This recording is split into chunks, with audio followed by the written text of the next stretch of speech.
സിനി സോണിന്റെ പുതിയൊരു എപ്പിസോഡിലേക്ക് ഏവർക്കും സ്വാഗതം. മോഹൻലാലിനെ നായകനാക്കി പൃഥ്വിരാജ് സുകുമാരൻ സംവിധാനം ചെയ്യുന്ന എമ്പുരാൻ മാർച്ച് 27-ന് വേൾഡ് വൈഡായി തിയേറ്ററിലെത്തുകയാണ്. മലയാളത്തിലെ ഏറ്റവും വലിയ സിനിമയെ വരവേൽക്കാൻ 300ഓളം ഫാൻസ് ഷോകളാണ് മോഹൻലാൽ ആരാധകർ ഒരുക്കിയിരിക്കുന്നത്. അതേസമയം ഫാൻസ് ഷോ എപ്പോൾ നടത്തണമെന്ന കാര്യത്തിൽ ഇതുവരെ വ്യക്തത വന്നിട്ടില്ല. പുലർച്ചെ 5-ന് ഫാൻ ഷോ വേണമെന്നാണ് മോഹൻലാൽ ആരാധകരുടെ ആവശ്യം. പുലർച്ചെ ഫാൻ ഷോ നടത്തുന്നത് മികച്ച കളക്ഷൻ ലഭിക്കാനും കാരണമാകുമെന്ന് മോഹൻലാൽ ആരാധകർ കരുതുന്നു.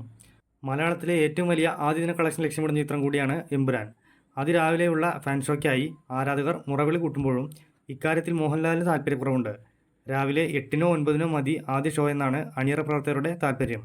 ഒടിയൻ, മലൈക്കോട്ടെ വാലിബൻ എന്നീ സിനിമകൾക്ക് ഇത്ര വലിയ നെഗറ്റീവ് അഭിപ്രായങ്ങൾ വരാൻ കാരണം അതിരാവിലെ ഫാൻ ഷോ നടത്തിയതാണെന്ന് മോഹൻലാലും ആന്റണി പെരുമ്പാവൂരും കരുതുന്നു. ഈ സാഹചര്യത്തിലാണ് രാവിലെ 8-നോ 9-നോ മതി ഫാൻ ഷോ എന്ന നിലപാടിലേക്ക് എത്തിയിരിക്കുന്നത്.